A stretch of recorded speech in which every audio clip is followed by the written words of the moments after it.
que sería una adecuada respuesta inmunológica, la quimiotaxia de los leucocitos también, para que podamos moverse los leucocitos, que se puedan ir a la región donde está el campo de batalla o la infección, ¿no?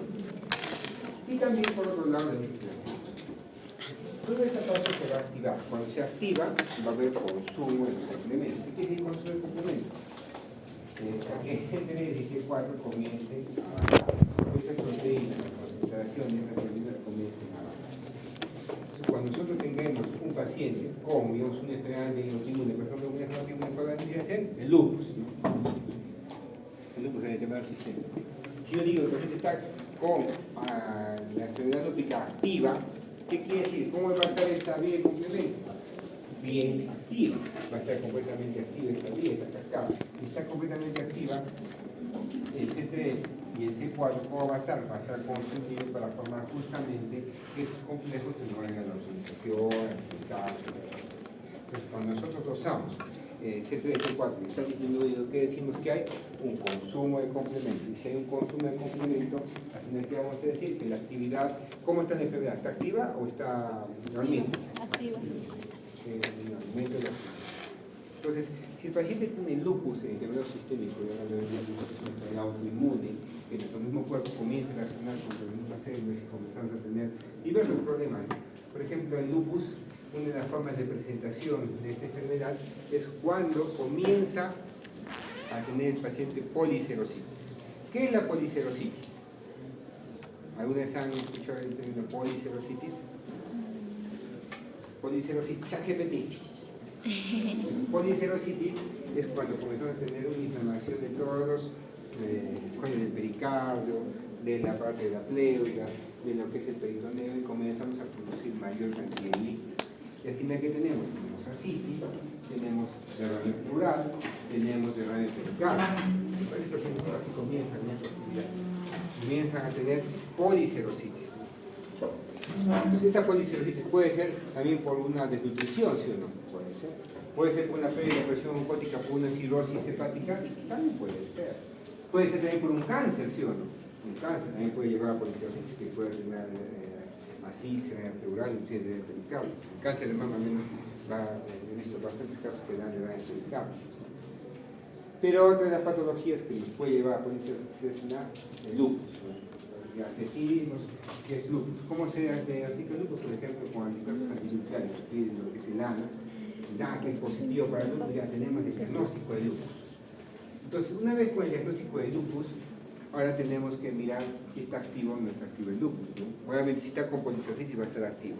¿Y cómo nosotros podemos, digamos, detener la actividad del lupus, por ejemplo? ¿Qué le darían al paciente? Si es si acuérdense que es una enfermedad autoinmune, que la actividad inmunológica está activa, que hay un proceso inflamatorio activo, muy bien, inmunosupresores, ¿no? Algo que va a inmunosuprimir, para que no haya mucha respuesta inflamatoria. Entonces, ¿qué le damos para que podamos disminuir la respuesta inflamatoria? ¿Se acuerdan de la glomerulonefritis? ¿Se acuerdan? ¿Qué damos a la glomerulonefritis, que también es enfermedades autoinmunes, para que disminuya la actividad? Corticoides. ¿Qué le voy a dar a este paciente entonces? Corticoides. Entonces, ¿qué corticoide le damos al paciente, por ejemplo? El clásico corticoide es la metilprednisolona. ¿Se acuerdan de la metilprednisolona? Todavía se me olvida de la metilprednisolona. De la metilprednisolona. Entonces, esta metilprednisolona se le da en dosis de borde, ¿no? Que se llama como de pulso. ¿Cómo se llama? Pulsoterapia. Usamos la pulsoterapia. ¿Esa pulsoterapia para qué va a servir? Justamente para disminuir la actividad de la enfermedad. Le doy la pulsoterapia a este paciente, baja la actividad del lupus y al final, ¿cómo va a estar mi complemento? ¿Estará consumido o ya estará en límites normales? Límites normales. Si nuevamente saco el complemento, límites normales. Si nuevamente saco el complemento, límites normales. Saco el complemento y comienza a bajar la cantidad de C3, C4. ¿Qué quiere decir si comienza a bajar la cantidad de C3, C4? ¿Hay consumo o no hay consumo? Sí. Hay consumo, comienza a bajar. Y como hay consumo, la enfermedad ¿se está activando o está ya paralizada? Se está activando. Está está activándose.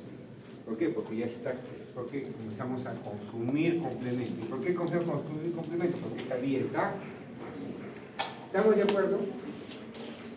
No se confunde. Estoy viendo que hace si comienzo a tener una disminución del complemento, ¿qué quiere decir? Estoy consumiendo complemento. Estoy consumiendo complementos porque esta vía está activa.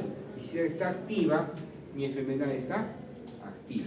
Entonces, si está activo mi lupus, ¿qué le doy? Corticoide. Le doy una pulsoterapia, le doy pulso de corticoide.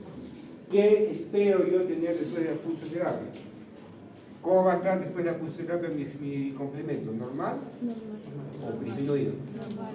Si sigue disminuido, sigue estando activa. Entonces, ¿qué tengo que hacer ahí? Más corticoide, puede ser más corticoide, o puede ser también que yo le cambie de medicación. Entonces, le damos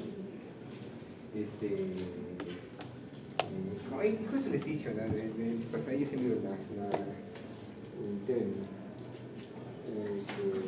Ahí se va a acordar el término del supresor. Micofenolato, por ejemplo, ¿no? Micofenolato, ¿no? Otros dan otro tipo de cosas para poder suprimir al paciente. La cosa es que progresivamente vaya bajando la actividad de la enfermedad. Como yo mido la actividad de la enfermedad con el complemento. ¿Estamos de acuerdo? Se van a olvidar. Entonces, si viene una pregunta en el examen, van a saber responderla, ¿sí o no? Al 20, ¿ya? Sigamos avanzando. Ustedes pasan a la celda presentadora de antígenos, ¿no? Esta celda presentadora de antígenos quiere decir que estas células han fagocitado, digamos, a la bacteria, al virus, o bueno, a la proteína que se llama dañina, y después han sacado prácticamente una pequeña porción que es la representativa y la están presentando prácticamente al sistema inmune, en este caso al linfocito. ¿A través de quién le van a presentar? El complejo mayor de histocompatibilidad. Este complejo mayor de histocompatibilidad es muy importante para que y va a tener una función principal. Como él es la que va a presentar los antígenos para que ya inicie la actividad inmunológica, esta va a ser prioritaria en los pacientes que podemos trasplantar o podemos hacer que se llama un proceso de rechazo a los injertos, por ejemplo. Cuando hay un rechazo a injertos, por ejemplo, es porque hay un problema también con la proteína mayor, con el complejo mayor de histocompatibilidad. ¿Qué quiere decir? Que esta parte de acá, este complejo de histocompatibilidad, tiene que ser bastante específico para poder de una manera presentar la proteína especial hacia lo que es el sistema inmunológico. ¿Cuándo vemos esto? Cuando el paciente va a recibir un trasplante de órgano. ¿Han escuchado de trasplante de órgano? Justo estaba revisando ahí que dicen que Salud ha hecho bastante trasplantes de órganos en 24 horas operativos, ¿no? A veces hay, ¿no? A veces hay que se llaman pacientes con muerte encefálica para hacer lo que es el trasplante. Entonces, ¿cómo yo sé que esta persona, digamos, que va a recibir este órgano es compatible? ¿Qué debemos hacer entonces esta persona? Vamos a hacer análisis del complejo mayor de compatibilidad. Si son compatibles o no son compatibles. Si son incompatibles, entonces no va a poder recibir ese órgano. Si son compatibles, va a poder recibir. Entonces, ¿qué hacen generalmente? Van a veces, inclusive antes van y le dicen a cirugía, por favor, sáquenme unos ganglios de la arteria inguinal. Van y sacan unos ganglios y eso lo llevan a analizar para poder justamente comparar el complejo mayor de histocompatibilidad del donante con el receptor. ¿Cuál de los receptores es más compatible? Con el que sea más compatible, obviamente va a ser con la persona que se le va a dar ese órgano. ¿Estamos de acuerdo? Entonces eso lo hacen en el mismo operativo, ¿no? Todo eso va en el mismo operativo. Entonces generalmente llega el paciente, se va a lo que es la ablación, que es la retirada de órganos, y que si ya, por ejemplo, si es trasplante renal, por ejemplo, en la noche se llaman las personas, ¿no? Como ya tienen ya ese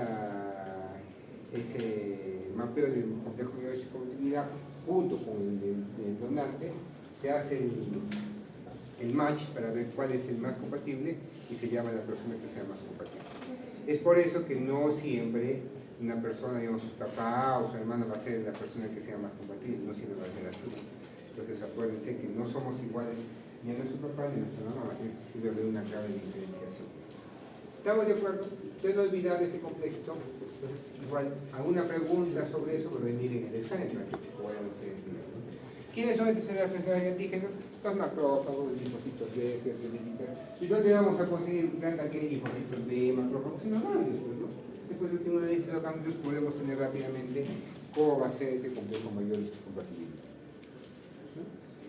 Sigamos avanzando, hablamos de los linfocitos T, al cual se refiere usted, según nuestro libro, va a ver que se llaman los tres principales almacenes de los T helper, o los colaboradores que conocemos acá, que es el 75% de los casos, ¿no?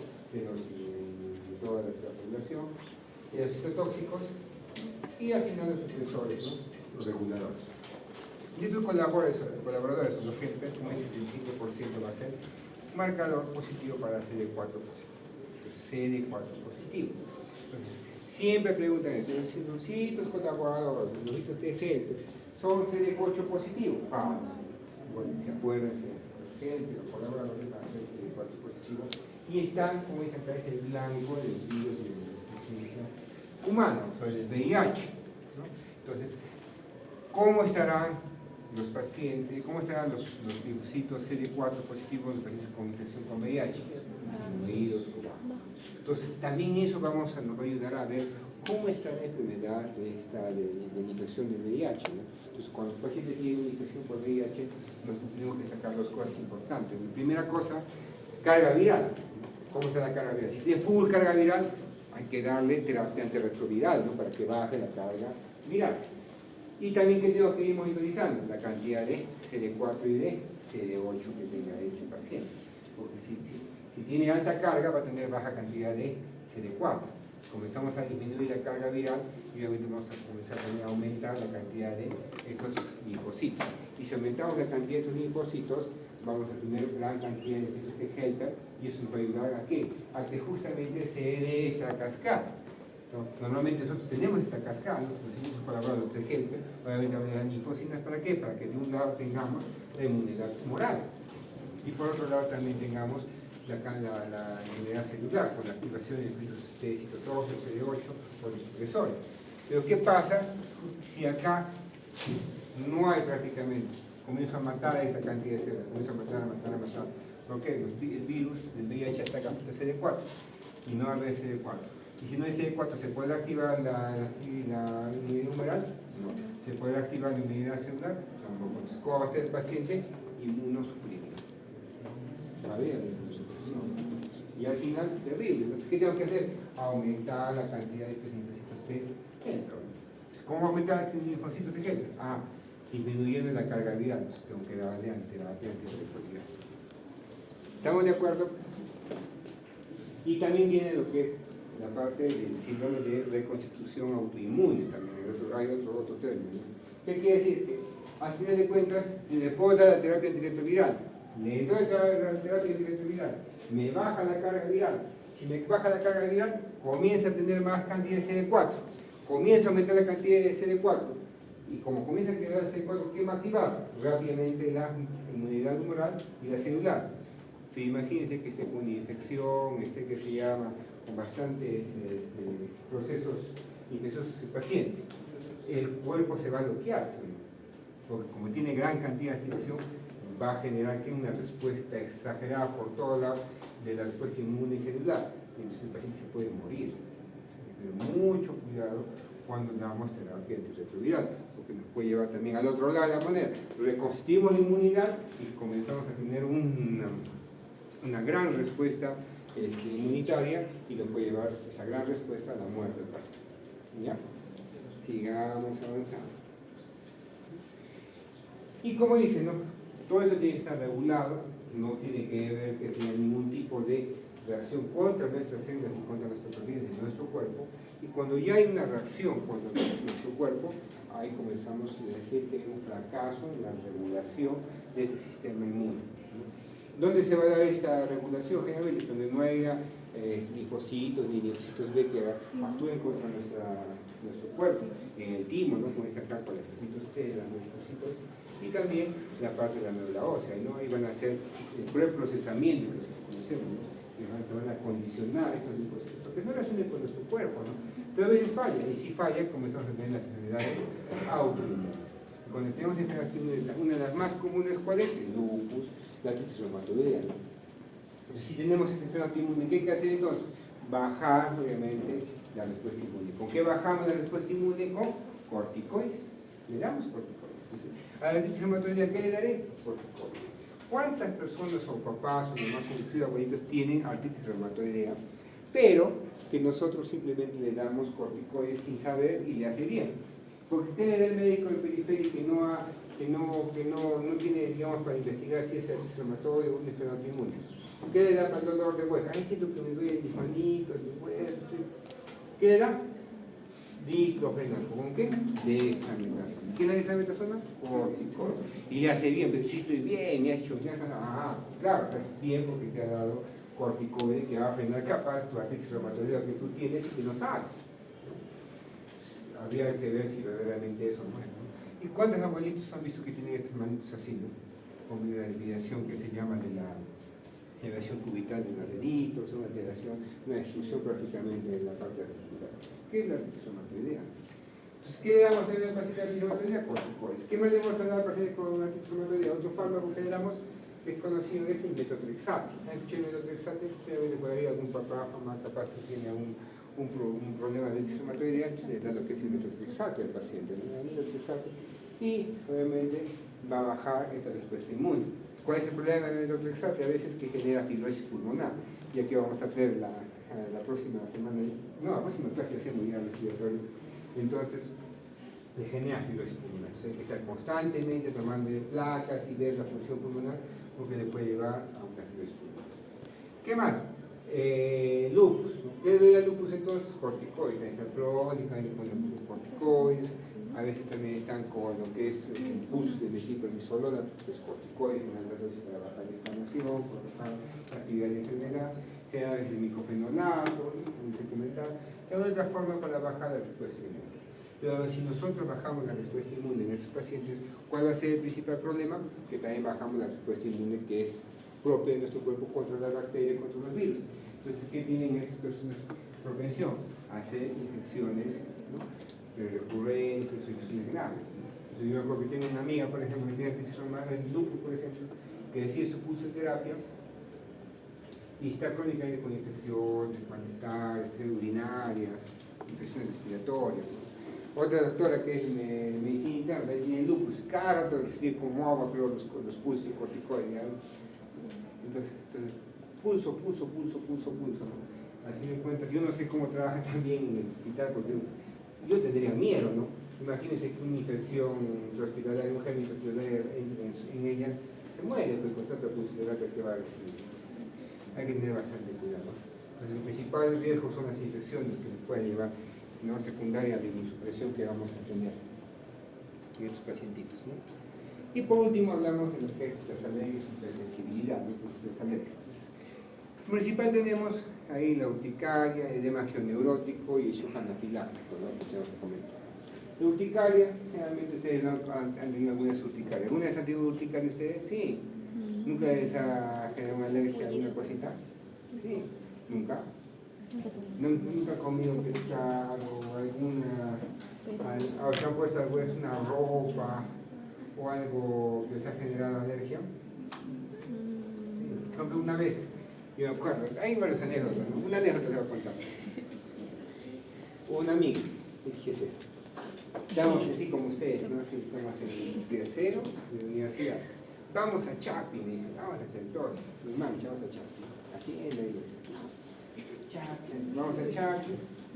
Y se compra, llegamos a Chapi y se compra su rosario. No, ¿qué es Chapi? No con Chapi. El santuario de Chapi, ¿no? Ya sé el que se llama la Virgen de Chapi, ¿no? Es un santuario que es por Moquegua, yo no Moquegua. Dicho sea de paso, iba para la parte de Usuña, y muy de la noche Usuña, ¿no? Están haciendo interesante, ¿no? Vayan por eso, es interesante, parece. Tienen también para hacer parrillillas, para quedarse las noches, sí. Yo me acuerdo que eso he ido 2 años. Cuando era hace 10 años no había nada. Ahora que está bonito, ¿no? Para poder, hay paseo en botes, para hacer callas, así, ¿no? Bueno. Entonces la cosa es que fuimos nosotros allá a lo que es la parte de Chapo, se compró su rosario y se fue a su casa.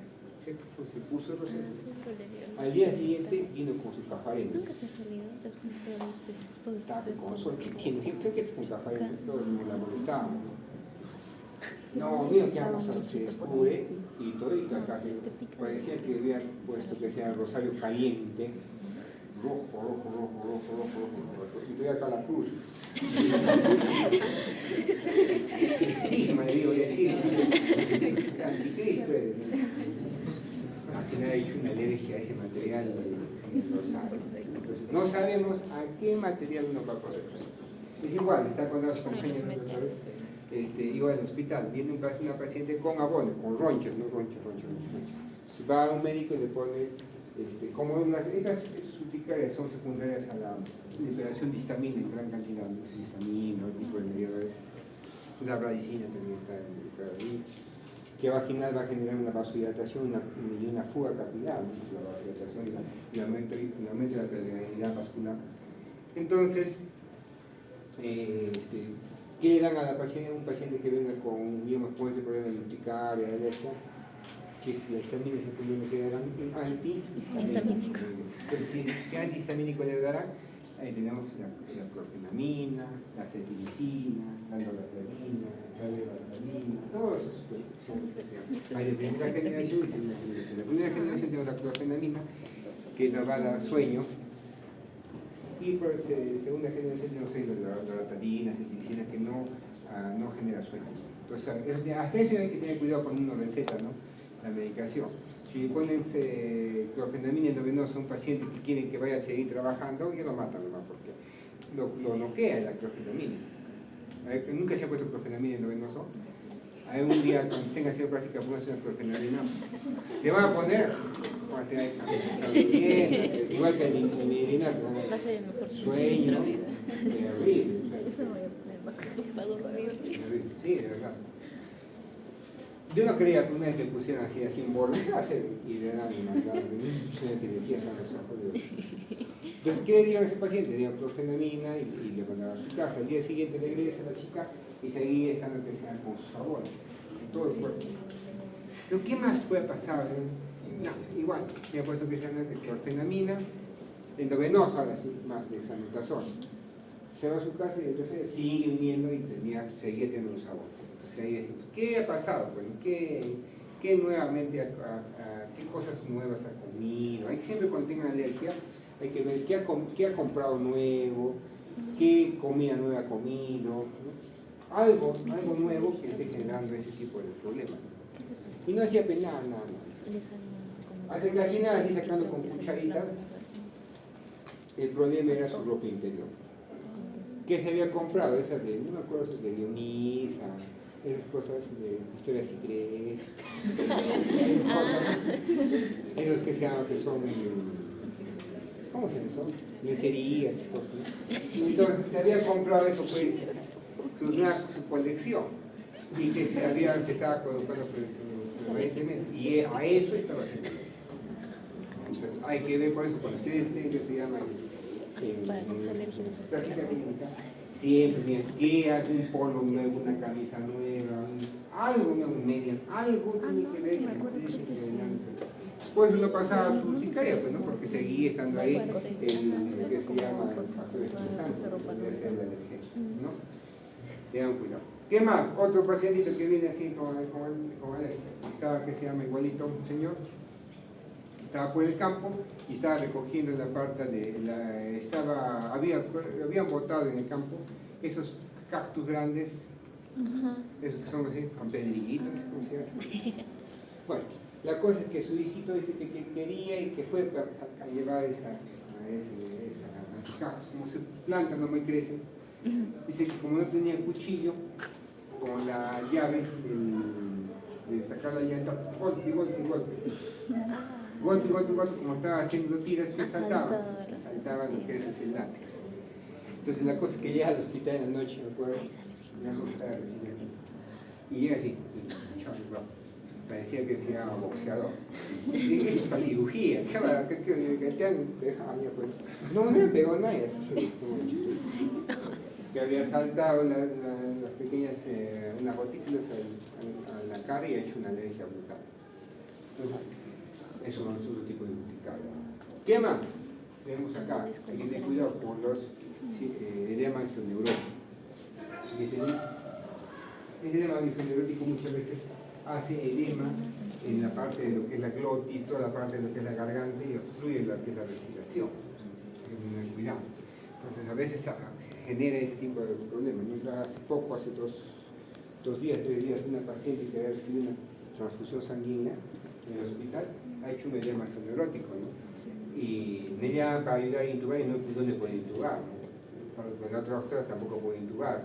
Hemos llevado un tercer operador y el tercer operador tampoco puede intubar. Entonces yo a la justa, cuando yo jala para mí, tú me metí a Tinsamag y no sé cómo hemos hecho al final, a la justa yo logré meterle un tubito chiquitito con la ayuda del otro operador, ¿no? Como un tubito del tubo número 6 por acá, por la parte de la, no por la vía,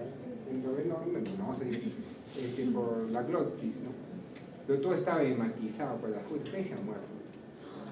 Entonces, hay que tener cuidado cómo se hematiza. Esto prácticamente pierde la morfología, prácticamente sanguínea, pura bolsa de tejido. Terrible, ¿no?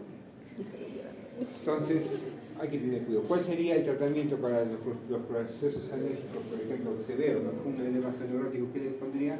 Adrenalina subcutánea, ¿no? Es un shock anafiláctico, ya pasamos a otro tema. También va a poner adrenalina intramuscular o subcutáneo si el paciente está haciendo un shock anafiláctico inmediatamente. Nunca le va a poner endovenoso, ¿no? Endovenoso solamente cuando esté en parada, cuando esté bien que esté en parada, ahí sí, pues, adrenalina. ¿Estamos de acuerdo? Para comentar ese problema del edema angioneurótico, si está todo acá hematizado y no se puede intubar, ¿cuál sería la opción? Ponerle una traqueostomía o una pico, ¿no? Pero la señora pesaba 140 kilos, su cuello era así, imposible. Antes de encontrar la tráquea me bajaba yo creo la carótida y la yugular, porque no hay, imposible poder entrar. Entonces la suerte estaba echada así. De suerte nos puede intubar, de suerte, mucha suerte. Primera vez en mi vida que no he podido intubar a un paciente, porque tenía que necesitar de otro paciente, de otro médico más para poderlo reintroducir. Era gordita, pues, tremenda señora. Este niño traumado. De sola solo nos hemos quedado con eso. Después de tiempo no creo en solas. Pero bueno. Sí, pero eso siempre que pedía yo, con 3 caí intubando. Shock anafiláctico. Digamos cómo es el shock anafiláctico, ¿no? Cuando hay una droga que vamos a administrar, ¿cuál es el tratamiento de elección? Pues tengan cuidado en estos términos, con ellos de poner siempre su terapéutica de adrenalina. Por ejemplo, les cuento un cuento. Otra vez vino un paciente de Zamacola, después se usa Zamacola, que han puesto que se llama ceftriaxona, endovenoso, y el paciente hace alergia y hace un shock anafiláctico y lo lleva rápidamente al hospital y el paciente llega en paro al hospital, ¿no? Se continúa la reanimación, el paciente sale del cuadro de la parada cardíaca y bueno, el médico estaba asustado, no me imaginarán, pues, ¿no? La familia tiene que es negligente, y nos fuimos a ir por otro lado inclusive porque la mujer quería pegar, ¿no? Entonces, ahora yo decía, ¿tú sabías que era alérgico? No. Él dijo que no era alérgico y era su segunda dosis. No tienes nada que se llama que está triste, ¿no? No ha sido que se llama ninguna negligencia, ¿no? Como hemos dicho, en cualquier momento cualquier persona hace alergia, ¿no? Pero ¿cuál era el problema? Que no le había puesto porque sea la adrenalina. ¿Tú le has puesto? Sí, me dice. Pero acá no dice que la has puesto. En su hoja de referencia, que es un documento médico legal, ¿no? O sea, si la paciente está diciendo que es una negligencia, va a denunciar. Y si va a denunciar, se va a inmovilizar la historia y va a decir ahí, a ver, ¿qué ha puesto el médico? ¿No? Yo no me hago problemas, yo me lavo las manos, no tiene cuenta, porque yo estoy recibiendo al paciente. Pero si saben que vino así, vino para allá, se reanimó y ya está. El problema es él, ¿no? A ver, ¿le ha puesto la idea? Sí, mira, acá está, se me muestra Entonces, ¿por qué no le pones acá en la historia? Ponle, porque si tú no pones, el perito que va a venir a hacer la investigación va a decir que tú no has puesto, y se ha muerto porque tú no le has puesto la adrenalina.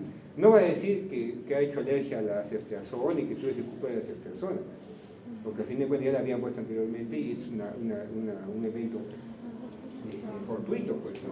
El problema es que tú no has sabido actuar con la adrenalina. Va a ponerla.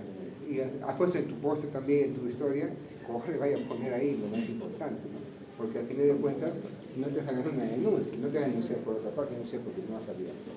Entonces siempre, acuérdense, si el paciente tiene un choque anafiláctico, siempre usen adrenalina, no endovenoso, en subcutánea o en muscular para poder manejar este tipo de pacientes. Entonces, si tienen algún problema, no sabemos cuándo va a pasar en sus casos, ¿no? Entonces, ¿qué más de recomendación para terminar esta parte? Yo sé que hoy en la mañana con bastante, como ya están empezando a sacar sangre, bastante ánimo de querer ya poner líneas, poner intramusculares, poner este tipo de administración. Y es bonito ponerlo, ¿no? Pero, ¿cuál es lo feíto? Lo feíto es que nos puede pasar una reacción anafiláctica. Ese es lo feíto. Yo, por ejemplo, cuando están, que se llama, digamos, van a ir a su casa, no van a estar, que se llama, diciendo, oye, ese que hoy día he puesto mi día, he hecho, hijito, ¿me puedes poner mi día? Sí, mamita, yo te pongo, y va a ser feliz, su papá se va a sentir contento, ¿no? Digan, hijito, mira, ya está siendo médico. ¿Qué pasa si se alergia? ¿Qué pasa si les hace alergia? Como les contaba la enfermera, ¿no? Que hizo alergia a la medicina. ¿Qué pasa?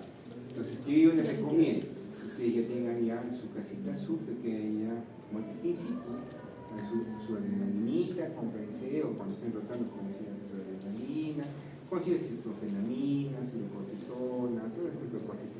¿Para qué? Para que tengan como un pequeño botiquín. Les pasa, pueden administrar, puedan actuar. Imagínense que después no saben qué actuar. Imagínense el cargo de conciencia que van a tener. Entonces tengan siempre cuidado.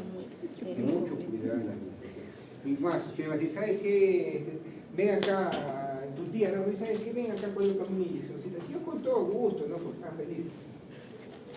Acuérdense siempre que pueden hacer alergia. Tienen que estar en su cabeza que pueden hacer alergia. Y si tienen que hacer alergia, tienen que estar preparados para poder actuar. No desesperarse, ¿no? Imagínense que su tío se muere en sus manos. Se puede morir. Entonces, ¿qué van a hacer en eso? Tengan mucho cuidado. Siempre acuérdense, lo bonito por un lado y lo feito por otro. Siempre tienen que saber cómo actuar. Si yo tenía una prima que no quería, no te ponía ni una inyección en tu cascarilla extremo, no puede ser extremo. Pero sí les aconsejo que ya van a tener su pequeño botiquincito, tienen ahí sus antibióticos para el dolor, para la parte digamos, de las diarreas, esas cositas, ¿no? Es bueno que ya se vean tomando su pequeño botiquín para que se puedan actuar y puedan de alguna manera solucionar problemas, ¿no? Pero siempre piden la otra parte. ¿Estamos de acuerdo? Sí. Vamos, entonces, un descansito de 5 minutos. Sí. Y venido que se llama para la siguiente parte. Estamos bien. Ya. Comencemos. Entonces vamos a la segunda parte.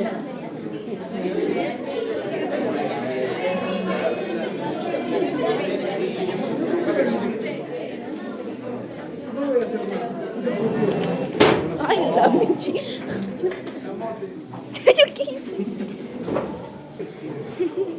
La siguiente parte es para ver lo que es, como dice, la resistencia de nuestro organismo a la infección. Más que todo hablar de lo que es el hemograma y de una patología de la parte de la sangre, ¿no? Eso puede ser como la hematología. Entonces, de leucocitos, ya hemos visto ya de leucocitos, ya han visto prácticas también, han hecho sustituciones, de una manera ver las patologías más básicas, ¿no? Los leucocitos, ¿de cuánto van de cuánto más o menos? 4.000, a 10.000 querían más o menos, ¿no? ¿Qué unidades son? Leucocitos por milímetro cúbico, no se van a equivocar, ¿no? No ponen ahí microlitros. Y así ya se equivoca. La cosa es que se puede siempre las unidades. Menos de 4.000 va a ser leucopenia, más de 10.000 o 11.000, tengo el rango de normalidad, va a ser leucocitosis. Entonces, cuando aumenta o disminuye los leucocitos, que de alguna manera ambos extremos son malos para el paciente, y nos van a revelar que ahí puede existir algún tipo de enfermedad, algún tipo de patología. Generalmente, si hablamos de una leucocitosis, ese problema de número mayor de 11.000 leucocitos, hablamos que son procesos infecciosos o inflamatorios, ¿no? Pero no siempre es así. A veces una inflamación o una infección también puede ir por leucopenias. Va a depender bastante del organismo, ¿no? Del huésped, cómo va a responder a una infección.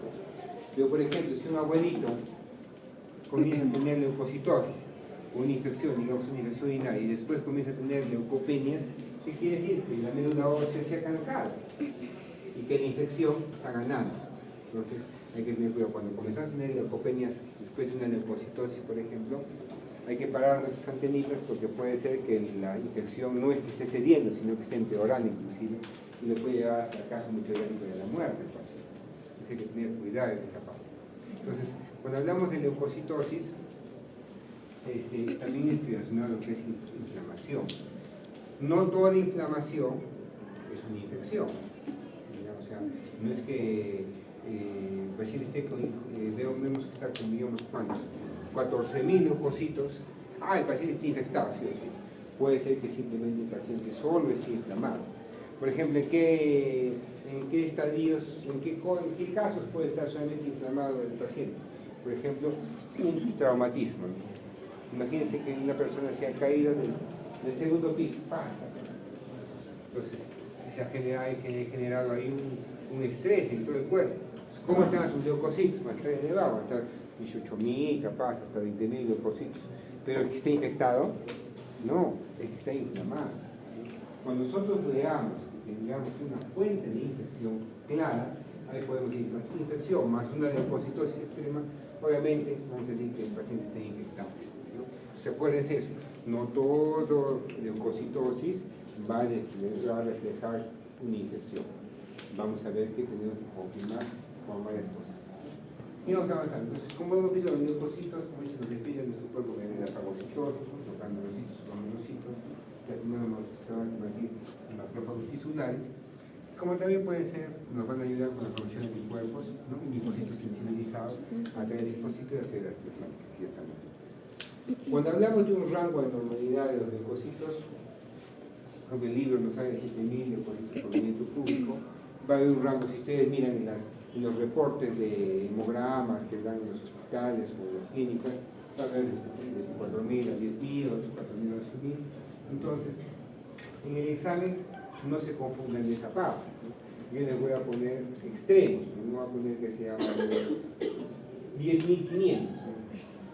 Está en leucocitosis, se puede decir para unos sí, para otros no, para una bibliografía puede ser que sí, para otros no. Entonces, si yo les pongo una leucocitosis, les pongo unos leucocitos de 20.000, de 30.000, ¿no? 18.000. Obviamente, si me dicen 18.000, ¿está en linfopenia o leucopenia? Obviamente no. Entonces, sí va a venir el examen para que podamos ir bien. Entonces, hemos hablado de leucocitosis, ahora tengo que hablar de cuando va para abajo, lo que es la leucopenia. Cuando hablamos de leucopenia, hay que tener cuidado en la parte de los neutrófilos. Ya han visto también neutrófilos en la parte de su guía, en su práctica, ¿sí? ¿Han visto neutrófilos? No. Sí. ¿Han visto bastonados? No. Generalmente, como todos están sanos y se han hecho hemogramas a las personas sanas, entonces han visto solamente segmentados, ¿no? Puro segmentados. Abastonados, así como bastoncitos, difícilmente van a encontrar una persona entre ustedes. ¿Por qué? Porque al final de cuentas están sanos, algo que esté con infección, urinaria, ¿no? Algún problema de estrés, difícilmente va a haber. Los bastonados van a ser bien bonitos, ¿no? Alargaditos. Entonces, cuando hay leucopenias, puede ser causado por varias cosas, puede ser por infecciones virales, puede llevar a leucopenias, puede ser por anemias aplásicas, ¿no? O si no es mielodisplásico, que nos puede llevar a leucopenias. Puede ser también el mismo lupus, puede producir leucopenias también, interesante el lupus. El lupus puede ser hartas cosas. Las neoplasias pueden llevar también a leucopenias. ¿Cómo así las neoplasias pueden llevar a leucopenias? No por la quimioterapia, digan, alguien por la quimioterapia, no. Antes que recibir quimioterapia. Por ejemplo, un cáncer de mama, ¿no? Lo que siempre vemos esta parte. El paciente que viene con cáncer de mama y ha hecho metástasis de cáncer de mama a lo que es médula ósea. Y como ha habido infiltración en la médula ósea, ¿qué ha pasado? Comienza a proliferar las células neoplásicas de cáncer de mama, desplazan a la celularidad, a los progenitores normales de las células de los leucocitos y comenzamos a tener menos producción de leucocitos. Y así vienen los pacientes, ¿no? con cáncer de mama y infiltración de médula ósea. ¿Estamos de acuerdo? Pero las infecciones también nos pueden llevar a leucopenia. Sigamos avanzando. Entonces, como vemos acá, lo que se puede exponer. Hay nuestros progenitores, sí vamos a tener dos líneas principales, una serie de que es la parte linfoide y por otro lado la parte mieloide. En la parte mieloide, ¿qué vamos a tener ahí? Por un lado son los centrocitos, que lo ponen atrás del megacariocito, que son las plaquetitas, y por la parte central que tenemos los monocitos y los granulocitos. Los granulocitos vamos a tener de tres tipos, que son los eosinófilos, los basófilos y los neutrófilos. Y estos neutrófilos son los que se van a dividir en dos, ¿no? Los que son los abastonados y los segmentados. ¿Cuándo van a aparecer los abastonados? Cuando tengamos proceso inflamatorio agudo o una infección aguda que vamos a tener ya no segmentado nuestros nucleótidos, sino prácticamente todo unido, ¿no? Que van a ser considerados como células inmaduras, ¿no? Neutrófilos inmaduros que al final van a salir en respuesta aguda a una inflamación. Por otro lado, tenemos acá la parte de lo que son las partes linfoides, tenemos los profesores de las hepatitis B, ¿no? Las T, las latinas también. Al final, tenemos los linfocitos. Seguimos avanzando. Como dice acá, los granulocitos y los monocitos solamente se van a formar en la médula ósea.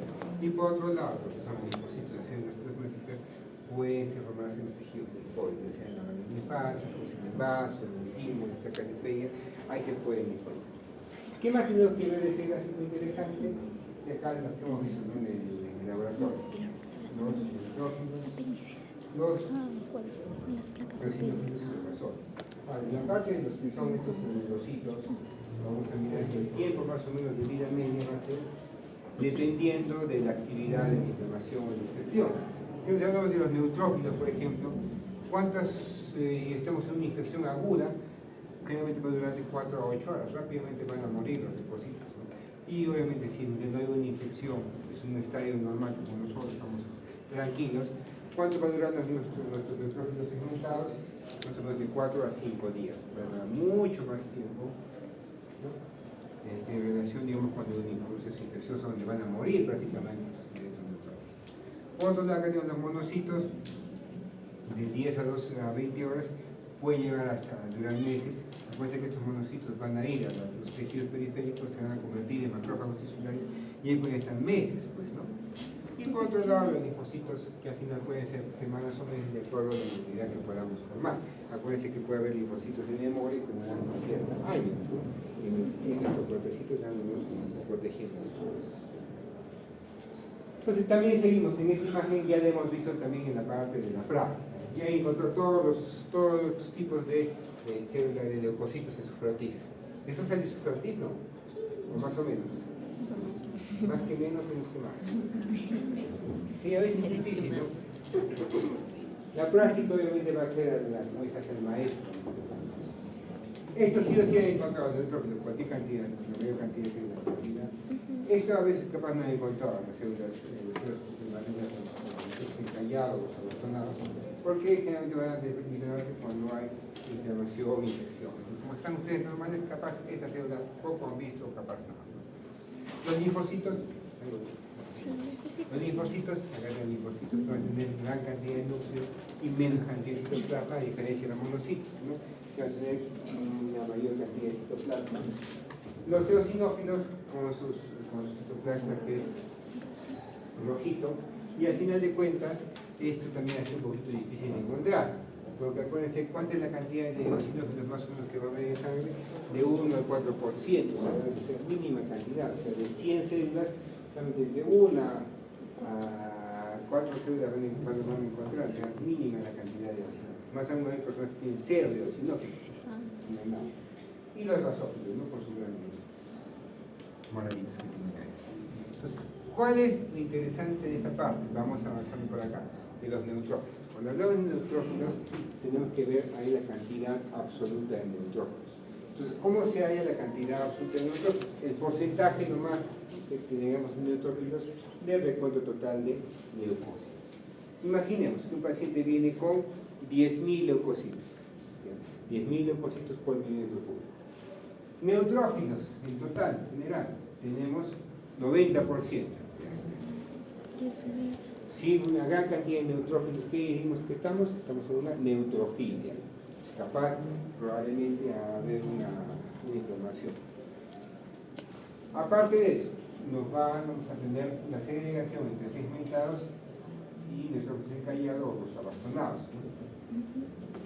Digamos, 10.000 leucocitos, neutrófilos, 90%. Segmentados, vamos a poner 70%. Abastonados, 20%. Entonces, ¿cuánto es la cantidad de neutrófilos absolutos que tenemos a tener? Todo es que se llama 10.000 y con 90%, ¿cuánto sería de neutrófilos? 9.000. Cantidad absoluta de neutrófilos, 9.000. Ahora vamos a mirar, ¿cuánta cantidad absoluta de neutrófilos abastonados tenemos? ¿Cuánto me dicho que era? El 20%. 20% de 10.000, ¿cuánto es? 2.000. Entonces, si es 2.000, estamos bien alta la cantidad, ¿sí? Ahí decimos nosotros un término que tenemos que tener bien en cuenta, que es la desviación izquierda. ¿Cuándo decimos que tenemos desviación izquierda? Cuando los abastonados es mayor a 500 en conteo absoluto de neutrófilos abastonados. ¿Qué quiere decir? ¿Cuánto era normal lo que hemos dicho? 10.000. ¿Cuántos abastonados había? El 20%. 20% de 10.000, ¿cuánto es? 2.000. ¿2.000 es más de 500? Sí. ¿Hay desviación izquierda? Sí. ¿Y qué quiere decir que hay desviación izquierda? Que hay un proceso inflamatorio o infeccioso activo. Y después que gran cantidad de estos neutrófilos que son inmaduros. En la práctica clínica nos guía, nos hace referencia que probablemente puede ser algo infeccioso. ¿Qué tendríamos que buscar? Si tiene o no tiene una fuente de infección. Digamos que porque el paciente ha venido con tos, con flema, con fiebre, y usted dentro de disfruta flema purulenta, obviamente tiene una neumonía. Entonces, ¿qué va a tener un paciente? Si tiene 10.000 leucocitos y 20% de bastones, obviamente va a tener una infección, pues, una neumonía toda. ¿Estamos de acuerdo?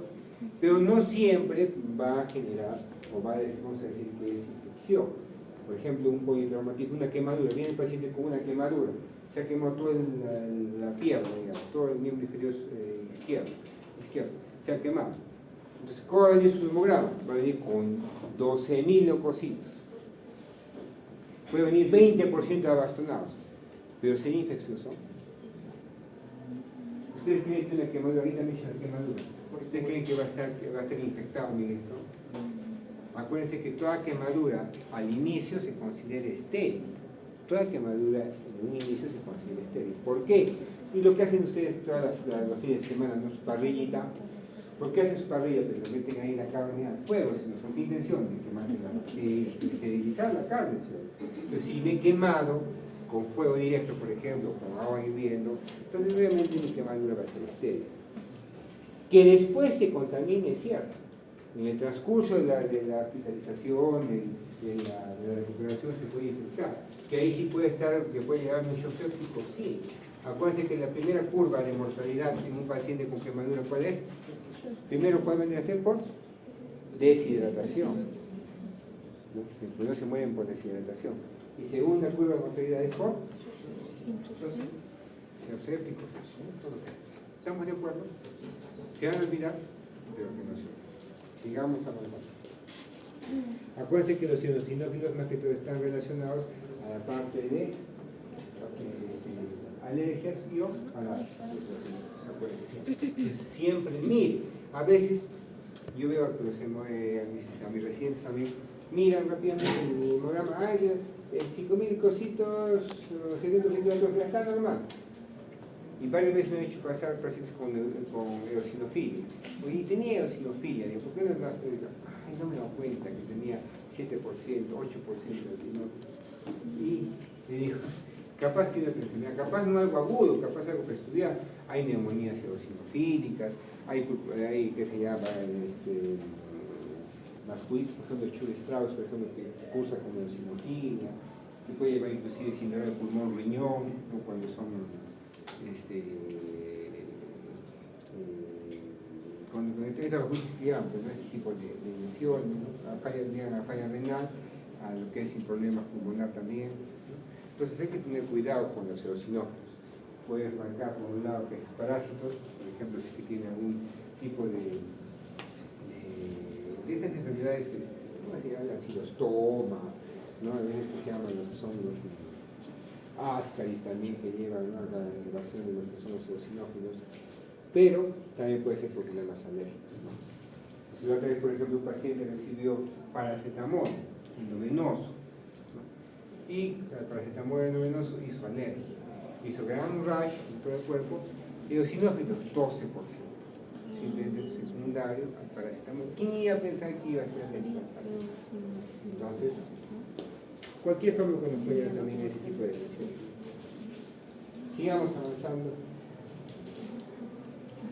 Ya está. Eso quería también comentar. Mire, otros valores normales, por ejemplo, que nos dieron de leucocitos, de 4.500 a 11.000. Entonces, hay mucha variación de oscilación de rangos entre los leucocitos.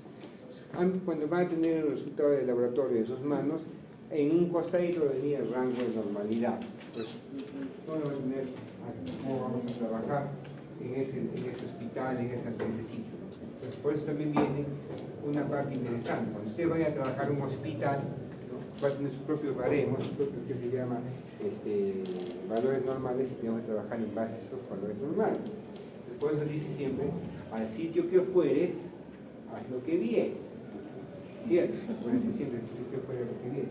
Tienen que ver, asimilar cómo es ese lugar. Muchas veces, luego a veces que vienen al hospital, a veces son personas no quieren hacer el cambio general de toda la forma de trabajo en el hospital. Es cierto, puede ser que hay que mejorar, pero no puedes cambiar a todo el personal cómo va a ser la forma de pensar. Tienes que trabajar poco a poco. Obviamente lo que está mal, pero las cosas que son generales podemos tener siempre un grado de tolerancia. ¿Qué hay que tener en cuenta también?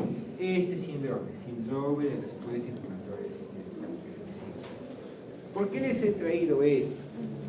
Porque este síndrome inflamatorio sistémica va a tener cualquiera de nosotros cuando esté sujeto a una nox extrema, a un problema de un estrés extremo, por ejemplo, que se caigan, un accidente de tránsito, una pancreatitis que tengan ustedes, ¿qué más puede llevar? Una quemadura, ¿no? Todo eso nos puede llevar rápidamente a un síndrome de estrés inflamatorio sistémico. ¿Qué quiere decir? Que el cuerpo se inflama de forma generalizada. Y como se inflama de forma generalizada, ¿cómo se va a manifestar? Se va a manifestar, como dice ahí, con una temperatura, con fiebre. Se va a manifestar con fiebre. Pero esta fiebre, ¿será secundaria a una infección? No. Puede haber fiebre por inflamación. Acuérdense, no todas las fiebres van a ser infección, simplemente puede ser inflamación. ¿Qué más también puede haber? Aumenta la frecuencia cardíaca, taquicardias, taquipnias, y miren acá algo interesante, por ejemplo, les traigo acá, células blancas. ¿Qué puede tener cuando hay este síndrome de inflamación sistémica? Leucocitosis, o leucopenia. Igual que una infección, pero ¿por qué se dio esto? Por una respuesta inflamatoria sistémica, por una inflamación. ¿Se dan cuenta?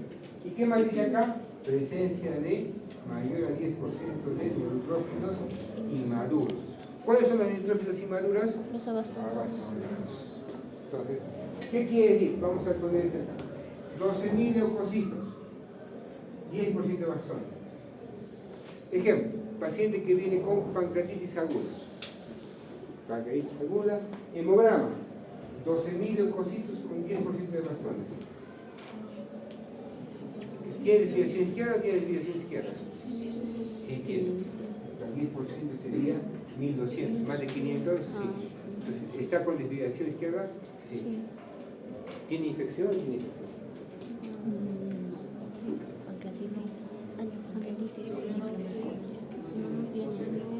Sí, pero no. No, pero sí. No, sí, pero no. Entonces, ¿por qué sí? Pues que no, pues no. Puede ser que sí, o puede ser que no también. ¿De qué va a depender? De la clínica de ustedes. Si el paciente recién ha venido, ven la tomografía que no hay colecciones, todo está limpio, difícilmente probablemente va a tener ese señor una infección, solamente va a tener una inflamación. Pero si hacen una tomografía y ven que el colédoco está dilatado, está amarillo, está febril, y hacen una tomografía y en la tomografía mira que también tiene una colección ahí pus prácticamente en la cabeza del páncreas, ¿está infectado o está inflamado? Infectado. Ustedes tienen que mirar cómo está el paciente, si es una infección, ahora ya, pero puede ser que sí, puede ser que no, puede haber dudas, pues sí o no. Entonces, ¿por qué viene la duda? Porque si es inflamación, ¿le dan antibiótico o no le dan antibiótico? Sí. Si es inflamación, No. no le van a dar. Pero si es infección, Sí. le dan. Ahora, ¿qué pasa si es y ustedes no le dan? Ya fue ya. Sí, pues ya fue ya, de verdad, ya fue ya. Se va a progresar y va a ir a shock séptico, toda una desgracia, ¿no? Entonces, ¿hay ayuditas? Sí, ahí viene el uso de la procalcitonina. Todos van a buscar ustedes cuando se hagan ChatGPT hoy día, ¿qué es la procalcitonina? La procalcitonina, ¿no? es que es una prueba que se utiliza justamente para podernos ayudar si es que el paciente tiene una infección o tiene una infección bacteriana. Si la procalcitonina sale elevada, tiene el mismo paciente, sale procalcitonina elevada, 12.000 leucocitos con 10 bastones, ¿tiene infección o tiene infección? Sí. El paciente está con procalcitis aguda, 12.000 leucocitos, 10% de bastones, procalcitonina negativa, ¿tiene infección o tiene infección? No. No, ¿estamos de acuerdo? Por eso sirve la procalcitonina. Entonces, ¿por qué es interesante conocer esta parte? Porque no le debemos dar antibióticos por dar. Nosotros estamos acostumbrados a dar antibióticos por dar. Tiene un paciente que por si acaso le da antibióticos, pero no tiene todo por si acaso, se va a infectar igual en el hospital, se va a infectar, por si acaso el antibiótico. Entonces tengan cuidado, ¿por qué? Porque está haciendo mal uso de los antibióticos. Y al final, digamos, este paciente que tiene pancreatitis, yo le doy antibiótico, ¿qué voy a hacer? Voy a matar toda la parte. Un tema que llamaría.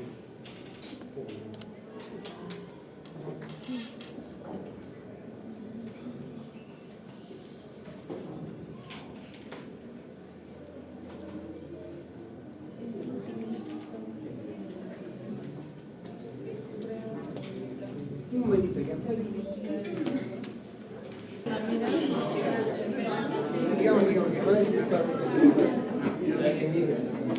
bueno, entonces, está clara esta parte que le estaba comentando del uso de la procalcitonina, del leucocitosis, toda esta parte, ¿no? Sí. ¿Tienen alguna dudita? Si se puede decir, eso va a venir en el examen, hay una pregunta sobre. Ya ven, paciente con quemadura extensa en 3 días de evolución, que cursa con hemograma de 17.000 leucocitos, 10% de bastones, con una procalcitonina de 2, por ejemplo, que esté elevado, de valores normales menor a 0.04. Vamos a ir a valores normales. El paciente está cursando con infección, inflamación, en este caso, ¿con qué estaría cursando? Infección. Muy bien. ¿Estamos de acuerdo? ¿Se inicia antibiótico o no se inicia antibiótico? Sí. Ya, esa es la idea, ¿no? Si estaría negativa la procalcitonina, probablemente sea Inflamación. ¿Ya? Paciente que viene con secreción purulenta, Infección. listo. ¿Cuál sería el antídoto en este caso? O un fármaco que podemos dar si es que hemos administrado antibiótico a un paciente con a un paciente con inflamación. Ah, o sea, con infección.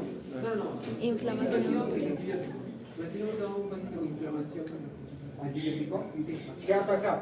Ahí, ¿qué va a pasar? ¿Qué va a pasar? Vamos a barrer la flora normal del cuerpo. Y si barremos la flora normal del cuerpo, por ejemplo, en el caso de pancreatitis, es lo que queda hablando. ¿Qué va a pasar si barro la flora normal del cuerpo? ¿Quién va a colonizarse ahora? Los gérmenes intrahospitalarios, que son malos. ¿Qué va a haber? Translocación bacteriana. ¿De qué gérmenes? ¿De gérmenes normales? No, de gérmenes resistentes. ¿Y qué pasa si al final de cuentas esta pancreatitis hace una colección, un absceso? ¿De qué gérmenes se va a rodear? ¿De gérmenes normales de nuestro cuerpo o gérmenes patógenos resistentes? Patógenos resistentes. Que ya ni siquiera le va a hacer nada el antibiótico que ya le da. ¿Y qué estamos condicionando? Mayor resistencia al antibiótico. ¿Estamos de acuerdo? Se van a olvidar, no usemos antibióticos, por usar como agua, como nos gusta siempre usar a nosotros. A todo antibiótico. Tengo faringitis, por si acaso se razona, ¿no? Por si acaso, no hace que me haga mal, de verdad, así es. Entonces, acá están nuestros valores normales, ¿no? En nuestros nombres hospitales, hemos visto, ¿no? Neutrófilos, que han hecho que los eosinofilos más tratados en causas de alérgicas, la citosis. Lo divide a veces como agranulocitos y granulocitos, también para que podamos revisar. Una vez una pregunta vino del examen el año pasado. Uno de los siguientes no es un granulocito, ¿no? Monocito, sino un monocito. Pero como ahora además que todo es caso clínico, todo va a ser enfocado a caso clínico. Pero ustedes están todos los clínicos, ¿no? Acidosis metabólica. Sí, ¿qué más? Sigamos con la bien, los granulocitos, ¿cuánto van a durar? Pues unas horitas en infección. Obviamente, si no hay infección, somos como nosotros tranquilos, va a durar hasta 4 a 5 días para que vaya. ¿Por qué es interesante eso? Dentro de los granulocitos, ¿qué tenemos? A los neutrófilos. Entonces, como tenemos a los neutrófilos, ahí, si no tienen una infección, ¿cuánto va a durar? De 4 a 5 días. ¿Qué va a pasar en una persona que está recibiendo quimioterapia? Una persona que está haciendo quimioterapia. Hoy día iniciamos quimioterapia. ¿Qué vamos a hacer entonces? Vamos a parar prácticamente todas las células que se producen constantemente. Es una intención, un citostático. Entonces, ¿va a haber producción de granulocitos? No. ¿Cuánto tiempo va a durar los granulocitos que se han producido hasta hoy día, hasta antes de la quimioterapia? 4 a 5 días. Al sexto día, ¿qué va a pasar? Va a ir poquito a poquito bajando la cantidad de ¿quién? De granulocitos. Va a ir bajando la cantidad de neutrófilos. Y si baja la cantidad de neutrófilos, ¿a qué vamos a llegar? A una neutropenia. Entonces, ¿qué hacen entonces los oncólogos cuando está recibiendo el paciente quimioterapia?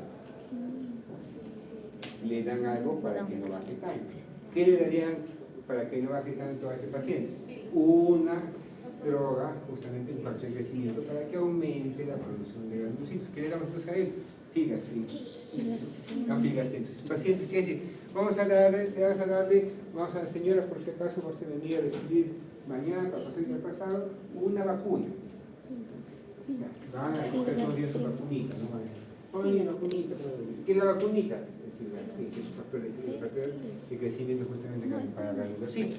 ¿Con qué intención?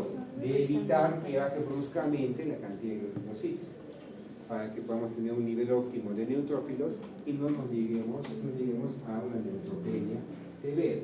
Pero ¿qué pasa si baja más allá de 1500 neutrófilos en cantidad absoluta? Hablamos de una neutropenia. ¿Y cuándo es terrible la neutropenia? Cuando baja menos de 500.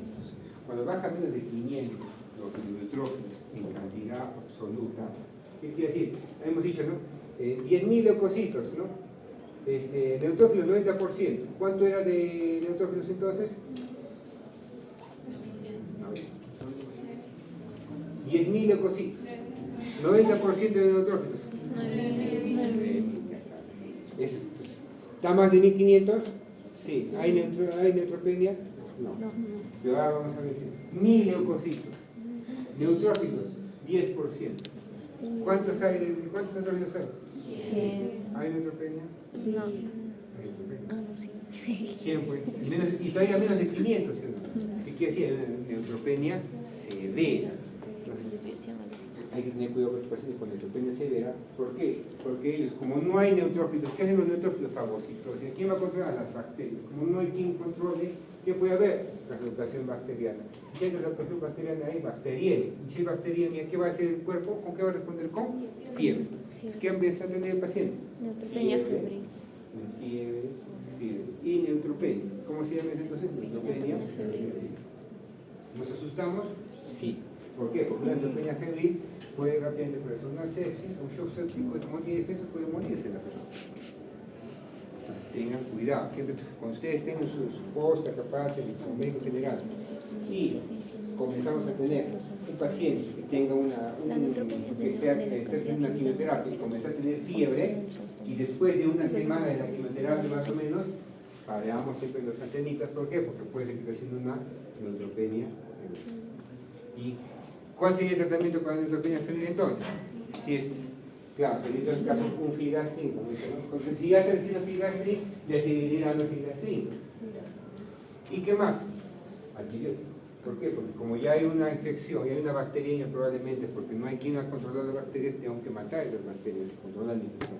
Le daré un antibiótico de amplio espectro, le daré cefepime, le daré lo que es la parte de meropenem, por ejemplo, y con eso, pero de alguna manera, controlar la infección. ¿Estamos de acuerdo? ¿Se van a olvidar? No, creo que no se olvida. Entonces, si un paciente comienza a recibir filgastrin, ¿cómo esperan encontrar después de un tiempo la parte de su hemograma? Con leucocitos. ¿Y si con leucocitos nos asustamos? No, ¿por qué? Porque es propio pueblo que estoy haciendo. ¿Cuál es la intención de filgastrin? Aumentar los leucocitos, porque no me va a asustar, pues, ¿no? Tengo que estar tranquila dando el poder filgastrin. Pero si le corto el filgastrin y sigue aumentando, ahí sí, ¿no? Ya no, eso es probablemente una infección. ¿Estamos de acuerdo? ¿Se van a olvidar? No. Sigamos avanzando. Los monocitos, como dice, lo que se da como actividad de macrófagos celulares, pueden ir de 10 a 20 horas, pero pueden ir, que se llama la parte de los tejidos, y pueden ir con bastante tiempo, ¿no? Los linfocitos, como hemos comentado, me parece que va a haber unos en memoria que pueden llegar hasta meses, ¿no? Hasta años inclusive pueden llegar a salir. Y las plaquetitas cada 10 días, ¿no? Entonces, es otro punto, ¿no? Si yo le doy un citostático al paciente, lo completamente comienzo a detener toda la maquinaria de replicación, ¿cuánto tiempo va a tener normal mis plaquetas? Casi 10 días, ¿no? A los demás días de acá, ¿qué vamos a tener con las plaquetas? Probablemente vayan a bajar un poco, van a comenzar a disminuir. ¿Por qué? Porque solamente durar 10 días. Lo triste en la vida va a ser que son como anemia plástica. La anemia plástica, por ejemplo, que no hay producción, no hay megacardiocitos. Si no hay megacardiocitos, ¿qué le voy a dar? Transfusión de plaquetitas, ¿sí o no? Plaquetas, una transfusión de plaquetas. ¿Y cuántos días me durará mi transfusión de plaquetas? 10 días más o menos, y después nuevamente va a caer. ¿Y qué hay que hacer nuevamente? Otra transfusión, y otra transfusión, y otra transfusión, y otra transfusión. ¿Hasta cuándo? Hasta que en un momento llegue a un punto donde se infecte, o una infección, o algo pase, lo descompense y fallezca la persona. Pero acuérdense, si es una anemia plástica, básicamente ya no hay mucho, a veces no hay mucho que hacer, ¿no? Por más corticoides, por más cosas que quieran para elevar las plaquetas, no funciona, y hay de soporte transfusional, ¿no? Y varios pacientes están haciendo.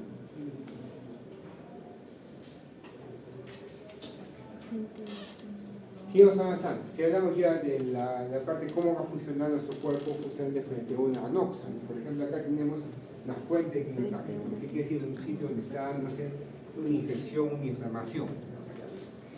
Como les comentaba a sus compañeros del grupo anterior, por ejemplo, una inyección. Me comentaban, no sé, en la mañana, que aparte de generarme celulitis con una inyeccióncita, con una encadita, sí, ¿no? Va con una inyección. A veces llega hasta generarse abscesos, ¿no? A veces las enfermeras principal denuncias que tienen, por la ocasión puede ser que sea de inyectable, después hacen celulitis. Vienen las personas con tremendos panes, todo inflamado acá. ¿Qué observé con la enfermera? Mal, la me acuerdo. Y hacen infección. ¿Qué hay que hacer entonces? Darles antibióticos y al final de cuentas, ¿qué ha pasado? Ha inyectado seguramente, pues no ha habido una buena limpieza en el área que se hace la función, o a veces también la misma persona pues, no tiene una buena higiene, pues, ¿no? O también ahí te va a contar un cuento que pasa. Ah, no, sí, le voy a contar una vez. Viene una persona, hay un amigo mío que le gustan los gatos.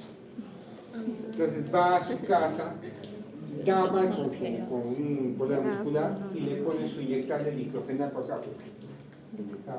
Y se va a su casa a dormir. Como duerme con el gato, dice que el gato se orina, no sé cómo me sentir en su cama, y cuenta que todo el orín acá ha quedado, porque se llama ahí, como un emplasto, así va ahí en la parte de la garganta, se infección. Al día siguiente, fiebre, hemograma séptico, terrible. Entonces, había que hecho una infección justamente por el orín, pues no es del gato, pero no. ¿Qué ha pasado con esto tan contaminado? ¿Qué será también seguramente con heces también? ¿Qué ha pasado con eso? ¿Qué han hecho? Yo no sé cómo vivirá, ¿no? No sé. Ya deja en duda lo que quiera, ¿no? Pero así pasó. Yo 7 días que estaba ahí con inyectables, al final tuvieron que hacer un drenaje, un cortecito para poder sacar ese pequeño absceso que se formó. Y es una máxima de la medicina, acuérdense. Cuando tengamos un absceso, que es un absceso, una colección de pus, una infección que no puede ser controlada. ¿Qué dice una máxima de medicina? Absceso drenado, absceso curado. ¿Qué quiere decir? Que cuando ustedes tengan un absceso, ya sea a nivel hepático, a nivel cerebral, a nivel intraabdominal, a nivel pulmonar, a todo nivel, en cualquier lugar, a nivel dentario, hasta dentario un absceso. ¿Cuál es la única solución para que se pueda liberar ese absceso? Es drenar. ¿Y por qué se generaba ese absceso? Justamente por eso, pues, ¿no? Acá había una infección y comienza, ¿qué se llama qué? A generar esta fuente de quimiotaje, que es sustancias que vengan a luchar, ¿no? Es lo que va a pasar con lo que ha pasado con Bolognesi, no todos, hasta que no hay el último cartucho van a venir acá. Como no pueden controlar la infección, van a empezar a morir. Y eso que se comienzan a morir, ¿qué va a generar? Absceso, pues, pus. Y como es pus, ¿qué va a pasar? Ese ambiente es calientito, húmedo, proteínas, de hecho, muerto, gran caldo de cultivo, más proliferación de bacterias. Entonces, ¿qué decimos ahí? Ahí entonces los neutrófilos y los macrófagos van a venir a comer las bacterias, sino porque son los que hacen las fagocitosis. ¿Cuánto come ¿Cuánto va a comer un macrófago? 100 bacterias, 220 bacterias. ¿Ustedes quieren ver 120 bacterias? Va a haber millones de bacterias y se van a ir replicando de forma exponencial. Entonces, ¿ustedes creen que van a controlar? No. ¿Qué va a pasar? Van a ir muriendo, van a ir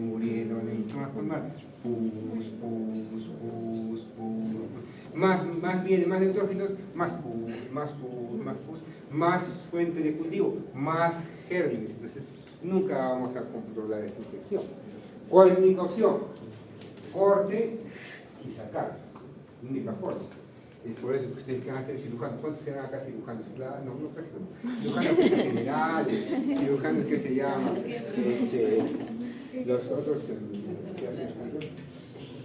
todo tipo de cirujanos, cirujanos. Si ustedes tienen un paciente que tiene un absceso, tienen que entrar a operarlo, a drenarlo, pues, ¿no? Muchas veces no quieren entrar. ¿Por qué? Como están acá con pus, imagínense que hace una apendicitis aguda, que hacía coleccionado, que ha hecho una infección, una colección grande. Entonces, el paciente va a estar inestable, ¿no? Va a estar en shock séptico, va a estar en ventilación mecánica, va a estar con plaquetopenia, va a estar con coagulación. ¿Por qué? Porque hay una inflamación, infección severa, por decirlo. Entonces, ¿qué dice el cirujano? Viene, lo mira intubado y se asustó, dice, no, ¿saben qué? Compensar el medio interno, ¿no? Mejorar la hemodinamia, reconsultar con tomografía, con contraste, no sé qué más. Entonces ya saben que está ahí la más. ¿Con qué intención? De hacer dilación. Lo que hacen muchas veces hacen dilación. Entonces al final, ustedes creen que el médico clínico, nosotros en este caso, vamos a poder compensar más a ese paciente. La única forma de compensar es que saquen esta pus. No va a haber forma de compensar. ¿Qué va a pasar? Más se va a ir deteriorando y al final, ¿qué va a pasar? Va a fallecer el paciente. Fallece. Después lo llaman a declarar. Muy bien, hay Problema legal, juicio, porque es una mala plaza. A ver, ¿por qué no lo entró a operar? Va a decir seguramente, porque estaba inestable. ¿Y usted quería que se estabilice más? Yo no había otra posibilidad de estabilizarlo más. Entonces ahí viene el problema. Y muchos de los cirujanos tienen miedo de eso, ¿no? Que tienen el riesgo de que si lo entro a operar, me van a denunciar. Si se muere, me van a denunciar. Y no saben muchas veces que las denuncias que se miran es más por no entrar a operar. ¿Por qué denunciarías a un cirujano? ¿Porque lo ha operado y se ha muerto en 0 operaciones, estando con un shock séptico?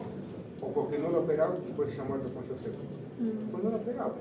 Pues ya te miren haciendo, ¿dónde va a operar? ¿Sabe que se ha muerto? Pues ya se intentó, ¿no? Se intentó. Pero primero no se habla bien con la familia y después se tiene bastante miedo. Entonces, ¿qué quieren? No, por ahí nomás te dejan y al final el paciente termina falleciendo. Ya la vez que en la práctica tienen que hacer eso, cualquier cantidad. ¿Y también por qué se da? Porque el cirujano está cansado muchas veces. ¿Por qué está cansado el cirujano? Porque trabaja en varios sitios. La clínica 1, luego la clínica 2, la clínica 3, la clínica 4 y después viene al hospital. ¿No? Y después salir de guardia se va al otro hospital. ¿No? Entonces, y todavía yo estoy en contra de esa ley, personalmente, de esa ley que dice que pueden trabajar en MINSA y de salud, ¿han escuchado? Que pueden trabajar 2 veces para el Estado. ¿Por qué? Porque, ¿dónde van a trabajar ustedes? Si antes había una plaza, digamos, acá en el nuevo hospital IRE, yo que soy emergenciólogo, ahora yo puedo trabajar en el IRE, ¿sí o no? Porque yo trabajo en el salud, como puedo trabajar 2 veces para el Estado, me voy a trabajar ahí. Y tú que eres emergencióloga no vas a poder trabajar hasta que yo no muera. Entonces, ¿ves? Ese es el problema, porque ya trabajo en 2 sitios. Entonces no me parece, y al final se da mala, no se trata de dar, acuérdense siempre, no se trata de dar cantidad, sino se trata de dar calidad. Y eso muchas veces se pierde. ¿Y por qué? Porque ya cuando ustedes van a decir ahorita, no, sí, ¿cómo es posible? Cuando estén ahí en ese punto, van a decir, es que tengo 2 hijos, tengo una familia, tengo que trabajar. Cambia la percepción. Van a ver que lo que van a pensar ahora, cuando estén ahí con su familia, cambia la percepción. Sigamos avanzando. Ya hemos visto la fagocitosis, el proceso de autorización, ¿no? De comerse prácticamente la bacteria. Y más dragoncito, el macrófago, el más grande. Y al final no van a hacer mucho para poder controlar el virus. Sigamos avanzando. El sistema retículo endotelial.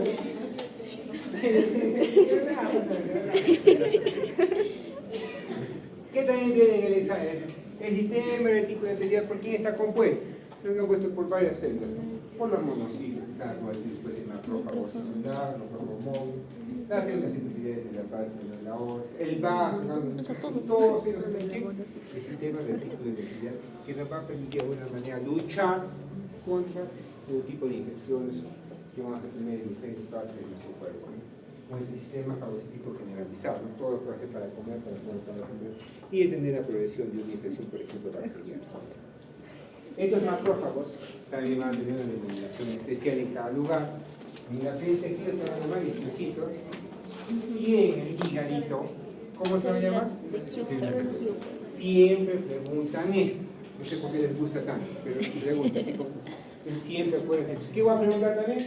Debe ser de de alguna otra forma para poder hacer para que no se olvide, porque al final, y en cosas sencillas, nos hacen caer.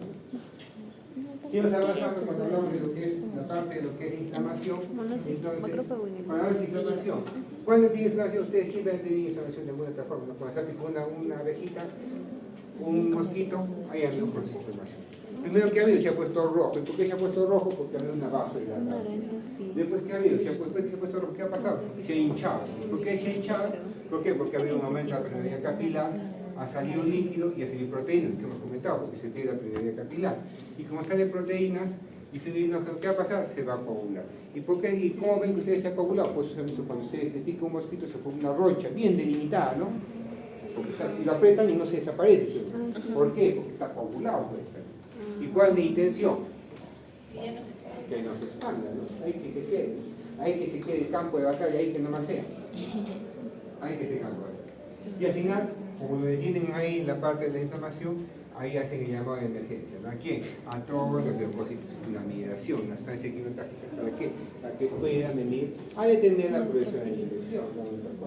ahí van a ir los granulocitos, los monocitos para que comiencen a ir y poder que sea de alguna manera de tener información.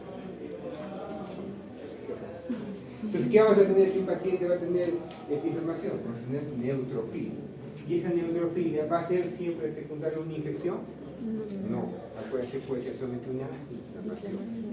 Puede ser una inflamación. ¿Que después se puede convertir en infección? Es cierto. Entonces, ¿cuáles van a ser los niveles de acción prácticamente de nuestro sistema inmune? Si digamos en la persona que le han puesto inyección en la parte del glúteo desinfectado, ¿quién va a reaccionar primero? Los macrófagos tisulares. ¿Estos macrófagos qué han hecho? Han hecho un llamado de quimiotaxia a todos los neutrófilos. Un llamado, como dice acá. El macrófago activo empezó a llamar a los neutrófilos. Vienen más neutrófilos. Tercera fuente de acción, los macrófagos. Vienen los monocitos y de alguna manera para tratar de ir a tener inflamación o infección. Y estos macrófagos son activados, ¿qué van a mandar? Cualquier cantidad de información de interleucina, de factor de necrosis tumoral, ¿cómo se llama? Necrosis tumoral, ¿con la intención de qué? De que la médula ósea, ¿qué va a producir más? Más granulocitos. ¿Qué granulocitos? Como si de una producción rápida y activa de granulocitos, sean los segmentados o abastonados. Comienza a producir más, y después en sangre periférica, ¿qué vamos a encontrar? Neutrófilos abastonados, una inflamación, independientemente que sea una infección o no. ¿Ya? Sigamos avanzando.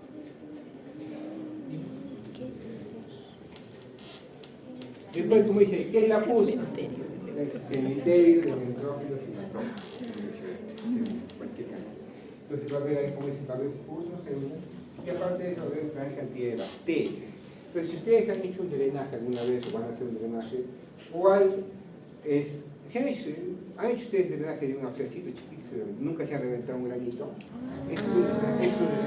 Por ahí viene el absceso drenado, es un pequeño absceso. Lo drenan y se curó, ¿sí o no? Absceso drenado, absceso curado, chiquitito, es eso. Entonces, ¿cuál sería lo interesante? Tenemos un absceso más grande, tenemos una infección, y lo que tenemos que hacer. Si hemos sacado una gemita o hemos hecho un corte en la pus, esa pus tenemos que mandarla a cultivar. Porque como hay bacterias, para saber qué germen es el que está generando esta patología, y de acuerdo a ese germen, dar el antibiótico. No hacer como yo una vez estuve con una heridita, y yo me fui para, ¿qué se llama? Como estamos ahí, me rasqué, y al final te viene con un pequeño absceso. Sí. Y después empecé a esta zona, no, ya me opené, en furia, porque como estoy en el hospital, nada, pero no sanaba.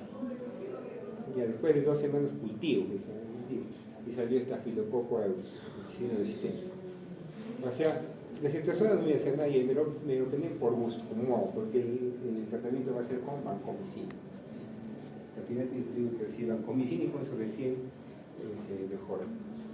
Entonces, por eso es importante siempre el cultivo, no se olviden de cultivar. Eso va a ser micro, ¿no? Sí. Después viene ya la parte de la leucopenia, ya hemos hablado. Leucemia, ahora vamos a ver un poquito de leucemia, la parte final de la cubusa, digo, la parte final de Cuando hablamos de qué se llama leucopenia, como dice, de una baja producción, y sea por múltiples etiologías, como estaba viendo. Al final que tengo que tener siempre cuidado con la neutropenia febril. ¿Y cuándo vamos a decir que hay un proceso de neutropenia febril?